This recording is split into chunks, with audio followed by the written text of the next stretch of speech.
Friends, ఈ మధ్య బూతులు మాట్లాడే వాళ్ళకి, చిల్లర మాటలు మాట్లాడే వాళ్ళకి, వేస్ట్ పనులు చేసే వాళ్ళకి, ఎక్స్పోజ్ చేసే వాళ్ళకి వ్యూస్ ఎక్కువ వస్తున్నాయి ఫ్రెండ్స్.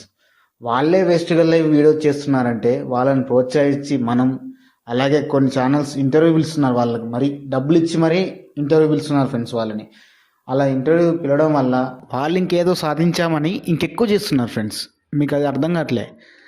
వాళ్ళు ఇంకేదో మంచి చేస్తున్నామని వాళ్ళు ఫీల్ అయ్యి ఇంకా ఎక్కువ చేయడానికి మనం ఇంకో ఛాన్స్ ఇస్తున్నాం ఫ్రెండ్స్.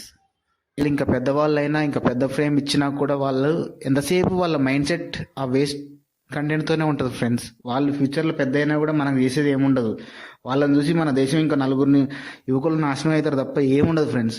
అదే ఒక మంచి వ్యక్తి ఫ్రేమ్ ఇవ్వండి, వాడిని చూసి ఇంకో నలుగురు నేర్చుకుంటారు. వాడు పెద్ద అయితే రేపు ఇంకా మంచి పనులు చేస్తాడు, ఏదో మనకు హోప్ ఉంటుంది. అంతేగాని వీళ్ళని వేస్ట్గా ఫ్రేమ్ చేసి వీళ్ళు పెద్ద అయిన తర్వాత వీళ్ళని చూసి ఇంకో 10 మంది ఆగం కావడు, మొత్తం మన దేశం నాశనం అవడు తప్ప ఏమి ఉండదు ఫ్రెండ్స్. ఇప్పుడైనా కొంచెం మీరు అలాంటి వీడియోస్ షేర్ చేయకండి ఫ్రెండ్స్ ఎక్కువ.